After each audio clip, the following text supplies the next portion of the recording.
मोमिनो, तुम पर रोजे फर्ज किए गए हैं जिस तरह तुमसे पहले लोगों पर फर्ज किए गए थे, ताकि तुम परहेजगार बनो। रोजों के दिन गिनती के चंद रोज हैं, तो जो शख्स तुम में से बीमार हो या सफर में हो तो दूसरे दिनों में रोजों का शुमार पूरा कर ले।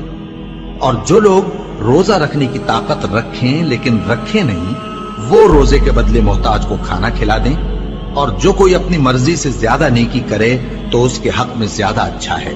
और अगर समझो तो रोजा रखना ही तुम्हारे हक में बेहतर है। रोजों का महीना रमजान का महीना है, जिसमें कुरान अव्वल नाजिल हुआ, जो लोगों का रहनुमा है और जिसमें हिदायत की खुली निशानियां हैं और जो हक व बातिल को अलग अलग करने वाला है। तो जो कोई तुम में से इस महीने में मौजूद हो, चाहिए कि पूरे महीने के रोजे रखे, और जो बीमार हो या सफर में हो तो दूसरे दिनों में रोजे रखकर उनका शुमार पूरा कर ले।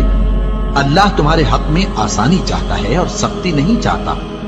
और ये आसानी का हुक्म इसलिए दिया गया है कि तुम रोजों का शुमार पूरा कर लो, और इस एहसान के बदले कि अल्लाह ने तुमको हिदायत बख्शी है, तुम उसको बुजुर्गी से याद करो और उसका शुक्र करो। और ऐ पैगंबर, जब तुमसे मेरे बंदे मेरे बारे में दरियाफ्त करें तो उन्हें मालूम हो कि मैं तो तुम्हारे पास ही हूं।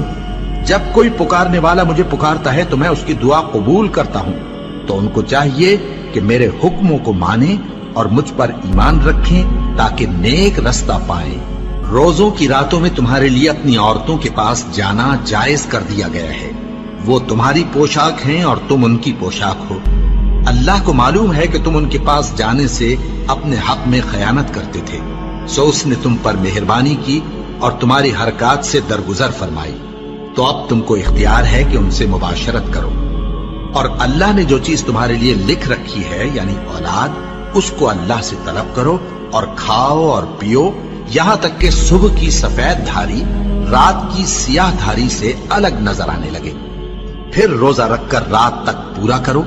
और जब तुम मस्जिदों में एतकाफ बैठते हो तो उनसे मुबाशरत न करो। ये अल्लाह की हदें हैं, इनके पास न जाना।